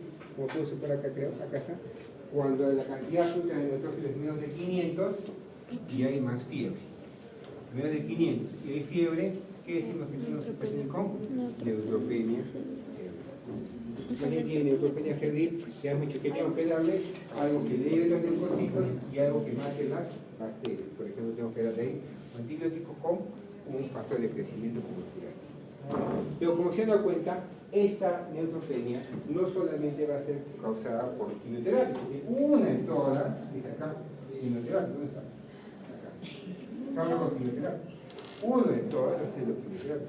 Hay varias causas que nos pueden llevar a neutropenias. La más común es la quimioterapia. Lo puede llevar a el lupus también puede llevar, ¿no? Secundaria de infección, una infección severa puede llevar también a Pues acuérdense que varias causas pueden llevar a neutropenia, ¿sí? Vamos para acá, Levita. Entonces, cuando hablamos ya de leucemias, pueden ser de dos tipos, pueden ser agudas y crónicas. Y obviamente va a ser, como tenemos dos orígenes, son la parte de los linfoides, la parte mieloide, obviamente va a ser leucemias mieloides y linfocíticas. Vamos a hacer las linfocíticas, como dice, se origina en ganglio y va a todo el cuerpo, y mientras que las mieloides se origina en la médula ósea y va a todo el cuerpo, ¿no? La diferencia. ¿Qué es lo que tenemos que recordar siempre? Lo que dicen los rollitos. Que entre más indiferenciada sea nuestra leucemia y más aguda sea, tiene mal pronóstico. ¿Y qué quiere decir que sea mal pronóstico? Que tienen alta mortalidad. ¿Entiendes? Cuando es más indiferenciada y más aguda, tiene peor pronóstico, que rápidamente puede llevar a la muerte de sus pacientes. Entonces, ¿qué manifestaciones clínicas van a tener estos pacientes que tienen leucemia? Generalmente tienen, por ejemplo, generan dolor. ¿Por qué va a generar dolor? Como está infiltrando la médula ósea, ¿no? Están creciendo las zonas neoplásicas, puede llegar al periósteo. ¿Y qué va a llevar? Cuando lo único que duele en el hueso, ¿cuál va a ser? El periósteo. Comienza a infiltrar el periósteo y va a generar dolor. Tendencia a infecciones. Va a haber cualquier cantidad de leucocitos que son anómalos, ¿no? Hemos visto cómo está acá. Aquí esta extensión así han visto en la lámina, ¿no? Los neutrófilos bonitos, ¿no? Los linfocitos. Pero miren acá cómo van a mirar ellos, ¿no? Con células grandes, feas, amorfas, ¿no? No son bonitas, son blastos, los blastos de sangre periférica, como dice acá. Entonces, al final miren la relación de esta célula en relación al linfocito, de contra grandes. Miren acá la relación entre esto y esto. Chiquitito. No hay mucha diferencia. Entonces, si encontramos blastos en sangre periférica, probablemente estemos dando el diagnóstico de una leucemia. Como ya tenemos gran cantidad de estas células neoplásicas y han invadido toda la médula ósea, ¿qué va a pasar? Han desplazado a los progenitores que están sanos. Y si han desplazado a los progenitores que están sanos, ¿qué vamos a tener? Menos cantidad de leucocitos que son verdaderamente servibles, no vamos a tener propensión a infecciones. Tendremos que vivir con pacientes con 72.000, 30.000 leucocitos, blastos 90, 80%. Así bien, todos son blastos. Entonces, ¿esos blastos van a luchar contra las infecciones? No, entonces es prácticamente que el paciente cursa con infecciones porque está inmunosuprimido. Como ya todo está desplazado, ya de progenitores de qué? Para formar lo que es los glóbulos rojos, entonces tenemos anemias, también hemorragia, ¿por qué? Como se desplaza la serie mieloide y no hay nadie, no hay megacariocitos, no hay plaquetas. Si no hay plaquetas, ¿con qué va a debutar? Con plaquetopenia. Y si hay plaquetopenia, vamos a tener hemorragia. Entonces, varias personas, como una vez nos traje un caso clínico también a los de prácticas, los debut, por ejemplo, los niñitos, muchas veces vienen con epistaxis, moretones, ¿no? Entonces, a fin de cuentas, no, debe ser porque es que mi hijito es medio un poquito delicadito, y no, pues hay que tener cuidado. Y muchas veces puede ser que esté haciendo un problema linfoproliferativo y no se da cuenta. Y al final termina que está con plaquetopenia. ¿Alguien le pidió un hemograma? Nadie. ¿Alguien le pidió un perfil de convulsión? Nadie. ¿Qué más? Debilitamiento por consumo, que quiere decir todo el cuerpo prácticamente va a estar con fatiga, va a estar cansado, porque con tantas células neoplásicas, toda la nutrición, toda la energía, ¿quién se las va a consumir? Las células neoplásicas. Entonces el cuerpo va a estar prácticamente cansado y va a estar con bastante fatiga. Esta parte de acá, de alguna otra forma, me centro porque miren toda la diferenciación de las leucemias, ¿no? Cualquier cantidad, ¿sí?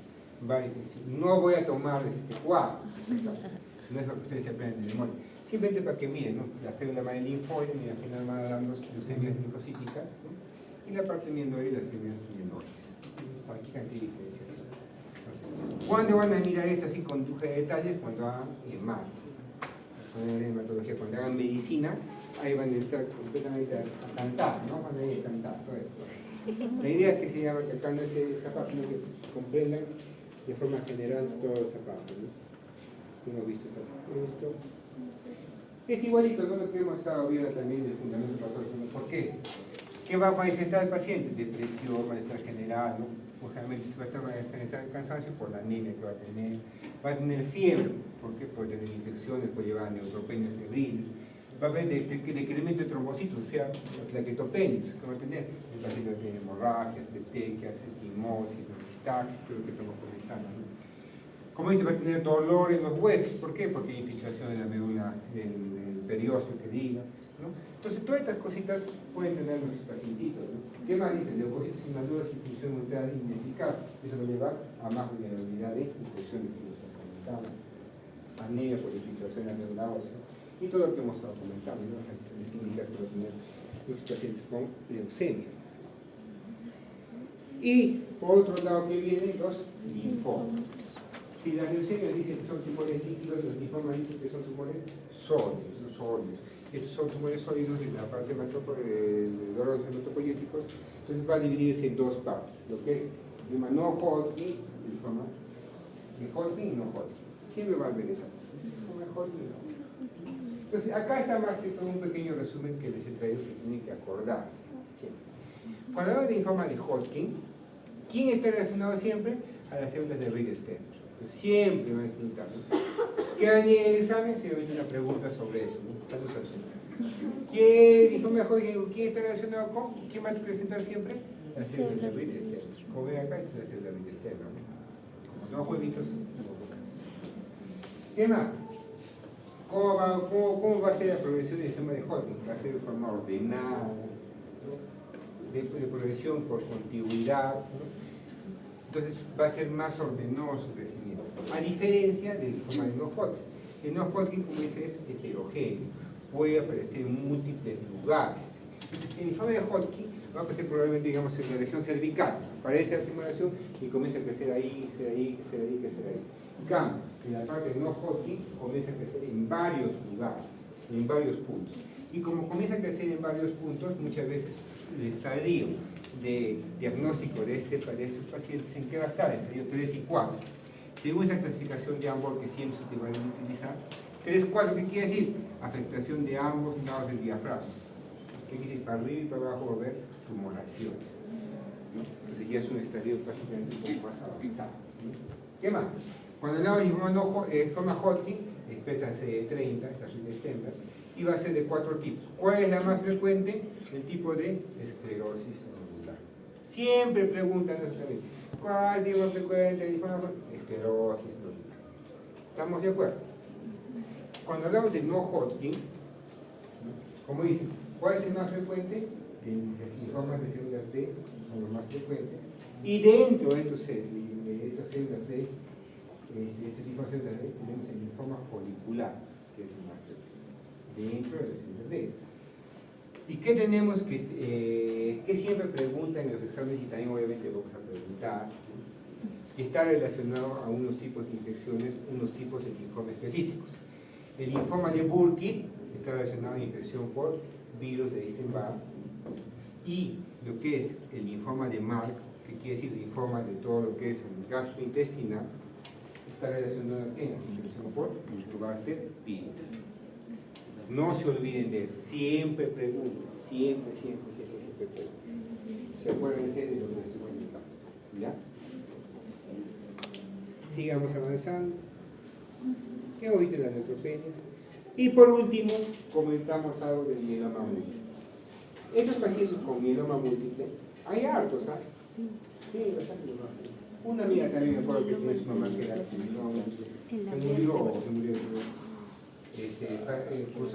murió por falla renal. Entonces, ¿qué es el mieloma múltiple? Como dice acá, es un tumor de linfocitos B de células plasmáticas. Y si hablamos de linfocitos B, tipo de células plasmáticas, ¿qué hacían las células plasmáticas de linfocitos B? Producir anticuerpos. ¿Qué vamos a tener entonces?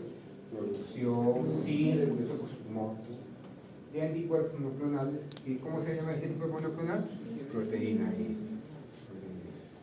¿No? Que va a ser del tipo IgG en un 60%. Y puede tener otro tipo de proteínas, pero acuérdense siempre que va a ser la proteína E. ¿Qué más? Como es esta célula plasmática, va a ser plasmocitoma, y van a generar lesiones líticas en los huesos. ¿Qué quiere decir? Van a generar lesiones en el sacabocado y en los huesos. van a destruir prácticamente los huesos, donde obviamente esté la médula ósea, ¿no? En este caso, por ejemplo, las vértebras, va a ir que se llama destruir progresivamente. Entonces, por eso que en los huesos planos, en los ilíacos, en la calota craneana, inclusive en las costillas, va a generar lesiones justamente en saca vocal, o sea, son lesiones osteolíticas. Entonces, si están destruyendo prácticamente el hueso, comienza una actividad osteoclástica abundante, se comienza a destruir. ¿Qué tiene abundante el hueso? Calcio. Entonces, ¿con qué también pueden debutar estos pacientes? Con hipercalcemias. Por un lado, tiene proteína M elevada, ¿no? Vamos acá en la nefroforesis, tiene un pico de proteína M. ¿Qué más va a tener? Hipercalcemias. ¿Qué más podemos tener entonces? Como las células B se dedican a producir anticuerpos, son proteínas, también va a producir proteínas que son pequeñas. Y esas proteínas pequeñas, anómalas, ¿cómo se van a llamar? Proteínas de Baines-Jones. Y como es pequeña y esa anómala, ¿por dónde se va a eliminar? Por el riñoncito. ¿Dónde vamos a contener esta proteína? Esta proteína en la orina. Podemos detectar proteínas de Baines-Jones en la orina. Entonces, como el riñón está sometido a una hipercalcemia, está sometido a que va a filtrar proteínas anómalas, que al final, como tanta cantidad de proteínas va a empezar a filtrar, ¿el riñón está acostumbrado a filtrar estas proteínas? No. ¿Qué pasa con el riñón? Se va a malograr. Y si se malogra, ¿qué vamos a tener? Insuficiencia renal. Los pacientes van a cursar con insuficiencia renal. ¿Estamos de acuerdo? Se van a olvidar. Entonces, ¿qué va a venir el caso clínico? Si viene un caso clínico de minoma múltiple, va a venir paciente, que comienza lesiones saca-boca. Si bien lesiones saca-boca, no van a pensar que sea un cáncer de próstata, cáncer de mama, que son osteoblásticas. No van a pensar que sea una leucemia, no van a pensar que es un mieloma. Si habrá algo de proteína M, ya basta por proteína M positiva o algo, ya es un mieloma. Si hay de proteína Baines-Jones, que se encontró proteína Baines-Jones en la orina, ya puede definitivamente el mieloma múltiple. No estén pensando demasiado. No piensen demasiado por eso, ¿ya? Entonces, ¿cómo ven? ¿Qué va a tener? Dolor, obsesiones osteolíticas, dolor de cabeza, hipercalcemia, que son bien. Pueden ser fracturas patológicas. Como hay bastantes lesiones en abocado, los huesos se vuelven delgaditos. Pueden tener fracturas de fémur, fracturas en las costillas, costales, se venden. Entonces, como les comentaba, también yo que he escuchado la última parte de la anterior del grupo, estos pacientes que se hacen parada cardíaca, ¿hacemos reanimación o hacemos reanimación?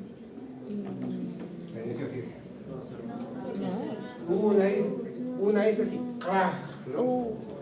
Ajá, como galleta. Se lo, de verdad. Una vez yo hice una receta de estos pacientes por exigencia de la familia, a veces es terrible la familia. Y de verdad yo sentía como clarito que se tira ese hueso. No, ni siquiera sobrevivió, ¿no? Y si sobrevivía, que terminaría en toras inestable, ¿no? Me da pena, ¿no? Pero a veces la familia es terrible. Van a ver ¿qué va a hacer si la familia está presionando? Tiene que ser, no puede hacer a veces, ni siquiera hasta, diría yo, la demanda de hacer, pero ellos a veces son las personas que te hacen hacer eso, que son más especiales en exigirte ese tipo de cosas, a veces son mismos médicos, mismos personal de salud, que a veces quiere que se le haga, a veces se aferran al familiar. Y también otras personas saben quién que le dice que hagan hasta el último por el paciente. Nosotros hay un paciente de 95 años que quería que se le intube, que se le haga hemodiálisis al paciente. Imagínense, ¿a dónde quiere ser vivido? 100. O sea, no, pues ya vivió, ¿no? O sea, no, ya tiene que descansar, pero ¿de quién hacer esto? ¿Saben quién es las personas que más son especiales en ese punto? Las personas que no han vivido con sus familiares. Las personas que han vivido lejos, se han ido a otro sitio, se han ido a otro lugar a trabajar capaz, y su papá estaba acá, no mejor solo, y le dicen que su papá está mal, y vienen a toque, y ellos son los que te siguen. ¿Por qué? Porque tienen cargo de conciencia de no estar con ellos. Pues. Claro, la persona que vive con ellos está con ellos y dice, ¿sabe que yo no haga nada? Por favor, déjelo descansar. Entonces, eso van a ver cuando hagan la parte. Mire, jóvenes, ahí nos quedamos, les tomo lista y nos vamos.